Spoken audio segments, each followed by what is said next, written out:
नमस्कार दोस्तों, मैं रम्य आपका मेरे चैनल में स्वागत करता हूं। फ्रेंड्स, आज हम बात करने वाले हैं ड्यूक 125 के फ्यूल इंजेक्टर की कॉस्टिंग के बारे में। क्या पूरी थ्रोटल बॉडी की कॉस्टिंग रहती है, साथ ही में मैं आपको बताऊंगा कि किस वजह से आपको ये चेंज कराना पड़ सकता है और कितना आपकी जेब के ऊपर भारी पड़ेगा। तो पूरा वीडियो एंड तक देखिए। तो चलिए चलते हैं। तो सबसे पहले बात करते हैं ड्यूक 125 के प्राइस के बारे में। तो प्राइस के बारे में आपको जो भी जानकारी चाहिए वो आप मुझसे कमेंट बॉक्स में पूछ सकते हैं। मेरी जो रिक्वायरमेंट्स रहेंगी, आपका सिटी नेम, स्टेट नेम और पिन कोड आप मुझे कमेंट बॉक्स के अंदर दे दीजिए। मैं वहीं पर ही रिप्लाई कर आपकी सिटी का ऑन रोड प्राइस आपको दे दूंगा। साथ ही में अगर आपकी कोई अदर क्वेरीज है या फिर आपको कोई अदर इन्फॉर्मेशन चाहिए तो उसके लिए आप हमें इंस्टाग्राम पर फॉलो कर सकते हैं। लिंक आपको डिस्क्रिप्शन बॉक्स में मिल जाएगा। फॉलो कीजिए, मैसेज कीजिए, मैं वहां पर भी आपको रिप्लाई दे दूंगा। और साथ ही में अगर आपको ड्यूक 125 से रिलेटेड लोन का एस्टीमेट चाहिए तो उसके लिए भी आप हमें यूट्यूब पर कमेंट कर सकते हैं। तो अब बात करते हैं फ्रेंड्स ड्यूक 125 के फ्यूल पंप के बारे में और साथ ही में फ्यूल इंजेक्टर के बारे में भी। कब दिक्कत आती है, क्या प्रॉब्लम्स होती है और क्या आपको परहेज रखना है, बताता हूं मैं आपको। सबसे पहले मैं आपको बता देना चाहता हूं, ये बात दिमाग से बिल्कुल निकाल दीजिए कि 2.5 लीटर पेट्रोल रिजर्व रखना जरूरी है। ये बिल्कुल गलत बात है। कोई 2.5 लीटर पेट्रोल रिजर्व रखना जरूरी नहीं होता, चाहे फ्यूल इंजेक्टर हो चाहे कार्बोरेटर हो, कोई दिक्कत नहीं आती है। सिर्फ ये है कि आपको ये टैंक खाली नहीं रखना है। इसमें चाहे तो आप 1 लीटर से 1.5 लीटर पेट्रोल रखें। ज़्यादा से ज़्यादा मैं आपको बता रहा हूँ कि आपको इतना पेट्रोल रखना ज़रूरी है, क्योंकि इसके अंदर जो फ्यूल इंजेक्टर लगा हुआ है वो आपको दिक्कत कर सकता है आने वाले कुछ सालों के अंदर। बट जहाँ तक की बात है, आपको ऐसी कोई दिक्कत नहीं आएगी। लेकिन हाँ, अगर आती है तो आपको क्या चीज़ें, कितना आपके जेब पर भारी पड़ सकती है। तो सबसे पहले बात करते हैं फ्यूल इंजेक्टर की कॉस्टिंग क्या रहती है। 1200 रुपये फ्यूल इंजेक्टर की कॉस्टिंग रहती है। फ्यूल पंप की कॉस्टिंग रहती है मिनिमम 4200 रुपये। और अगर पूरी थ्रोटल बॉडी आप चेंज करा रहे हैं तो उसकी कॉस्टिंग जाएगी 5400 रुपये। ये कॉस्टिंग है। अब मैं आपको बता देना चाहता हूँ, ये तो कॉस्ट हो गई, साथ ही में इसमें लेबर भी जुड़ती है, पर पार्ट की लेबर जुड़ेगी। तो मैं आपको ये बता देता हूँ, इसका जो खर्चा है वो मिनिमम 10 से 11 हज़ार रुपये का खर्चा आपको देखने को मिल जाएगा अगर आप ये सारी चीज़ें चेंज कराते हैं तो। और ये कब आपके ऊपर भारी पड़ेगा, जब आपके ऊपर भारी पड़ेगा जब आप इसके अंदर पेट्रोल नहीं रखेंगे। KTM है, पार्ट्स आपको महंगे देखने को ही मिलेंगे, एक्सपेंसिव बाइक भी है, तो उसी हिसाब से आपको इतना ज़्यादा ट्रीटमेंट KTM की तरफ से देखने को मिल जाएगा। अब मैं आपको एक चीज़ और बता देना चाहता हूँ कि आप क्या चीज़ से सेफ रह सकते हैं। सबसे पहली चीज़ आती है 1 से 1.5 लीटर पेट्रोल रिजर्व रखें इसके अंदर। सबसे पहली चीज़, गाड़ी अगर धूप में पड़ी है तो सबसे बड़ा ध्यान आपको ये रखना है कि आपके टैंक में पेट्रोल है कि नहीं है। क्योंकि कई बार ऐसा होता है कि आपके घर के अंदर अगर गाड़ी धूप में पड़ी रह जाती है, अगर आप कहीं छुट्टियों पर चले जाते हैं और अगर पेट्रोल नहीं है उसके अंदर, तो फिर इंजेक्टर के अंदर एयर आना बढ़ जाता है। साथ ही में अगर बात करें एक और चीज़ के बारे में, मैं आपको बता देना चाहता हूँ कि जो फ्यूल पंप है ये इसी कारण ख़राब होता है। कई बार क्या होता है, इंजेक्टर जो है उसमें प्रॉब्लम क्यों आती है, उसका सबसे बड़ा रीज़न ही ये है कि पेट्रोल कम होता है गाड़ी में। अब वो क्यों, ऐसा क्यों दिक्कत करता है, इंजेक्टर ख़राब क्यों होता है, तो उसी कारण ख़राब होता है कि अगर पेट्रोल है ही नहीं गाड़ी में तो फिर इंजेक्टर का क्या काम। तो फिर फ्यूल पंप में एयर आएगी, फिर धीरे धीरे इंजेक्टर डैमेज होगा और इसके बाद में आपका पूरा काम आएगा। अब बात करते हैं थ्रोटल बॉडी की। तो थ्रोटल बॉडी जो है वो चेंज नहीं होती है इसके अंदर, सीधी सी बात है।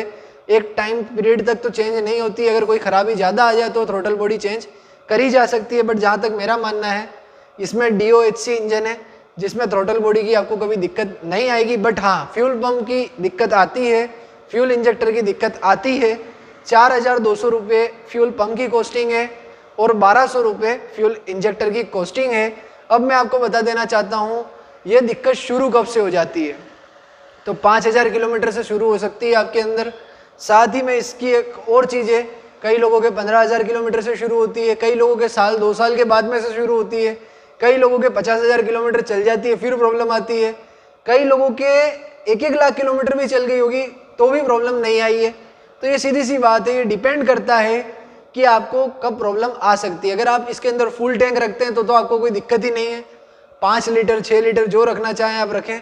बट अगर आप इसके अंदर मिनिमम 2 से 2.5 लीटर पेट्रोल रखते हैं तो भी ठीक है। बट अगर आप इसके अंदर पेट्रोल ही नहीं रखें, अगर आप 50 रुपये का 100 रुपये का पेट्रोल अगर आप डलवाते हैं या 150-200 रुपये का पेट्रोल डलवाते हैं इसके अंदर, तो मिनिमम आपको दिक्कत देखने को मिल जाएगी। कभी कभार आपको ऐसा लगेगा कि यार एयर आनी शुरू हो गई है, तो प्लीज़ ध्यान रखें, मिनिमम अगर रिजर्व भी रखते हैं तो 1 से 1.5 लीटर पेट्रोल इसके अंदर रिजर्व रखें। साथ ही में 1.5 से 2 लीटर तक का जो पेट्रोल है आपका वो मिनिमम इसके अंदर आप मैन में रखें जो कि आप चलाएं। और ये आपको इसमें रिजर्व और मैन की चाकी देखने को नहीं मिलेगी, इसमें डायरेक्टली है आपको डिजिटल मीटर में शो हो जाएगा कि कितना पेट्रोल आपके इसके अंदर पड़ा है। और मैं हमेशा कहता हूँ कि पेट्रोल मिनिमम से मिनिमम KTM की कोई भी बाइक है उसके अंदर 250 से 300 रुपये का पेट्रोल इसके अंदर होना ही चाहिए, ये मिनिमम है। मैक्सिमम की अगर बात करें 1000-1200 का भी होएगा, तो ये बिल्कुल बरोबर बात है। और मैं आपको सीधी सी बात कहूँ, फ्यूल पंप की दिक्कत इसलिए ही आती है कि गाड़ी में फ्यूल नहीं होता है। सीधी सी बात है, फ्यूल सप्लाई सिस्टम है, अगर फ्यूल होगा ही नहीं तो दिक्कत तो उसमें आएगी ही। अगर आप चलाएंगे तो एयर आनी है, तो ये सबसे बड़ी दिक्कत है, बाकी कोई दिक्कत आपको देखने को नहीं मिलेगी। और इंजेक्टर डैमेज इसी कारण होते हैं, अगर फ्यूल पंप में एयर आ गई तो क्रॉस इंजेक्टर होते हैं, वो इंजेक्टर सप्लाई कर ही नहीं पाते हैं, तो वो नीचे से डैमेज होने शुरू हो जाते हैं। तो ये दिक्कत आपको देखने को मिल जाएगी। और साथ ही में अगर कॉस्टिंग की बात करें तो टोटल लेबर चार्जेस वगैरह अगर मैं हर एक चीज़ जोड़ दूं तो फ्यूल इंजेक्टर और फ्यूल पंप की कॉस्टिंग मिनिमम 8 से 9 हज़ार रुपये तक की आपको देखने को इसमें मिल जाएगी। साथ ही में अगर आपका कोई कम खर्चा है तो 4000 से 5000 में भी निपट जाएगा। ऐसा नहीं है कि आपको ज़्यादा ही आएगा, बट मैं आपको पूरे की कॉस्टिंग बता रहा हूँ। और नॉर्मल बेसिक कॉस्टिंग 5 से 6 हज़ार रहती है, इसके बाद आपको देखने को मिलेगी 7 से 8-9 हज़ार रुपये, फिर 9 से 12 हज़ार रुपये तक की पूरी कॉस्टिंग रहती है, जिसमें इसकी थ्रोटल बॉडी, फ्यूल पंप और फ्यूल इंजेक्टर चेंज हो जाता है।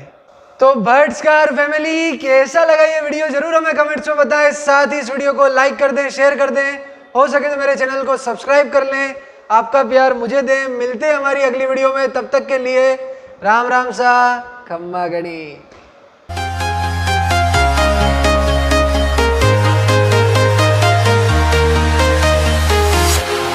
Walking alone, the streets are empty. The only thing I can see is my own silhouette. I'm getting stronger, step by step. The clock is ticking, but there's no time for regrets. I've been flying from town to town, from London to Taiwan. I've been all around the globe, trying to protect your soul. We are heroes tonight. We will fly above the sky. We are heroes tonight. Yeah. We are heroes tonight. We will fly above the sky. We are heroes tonight.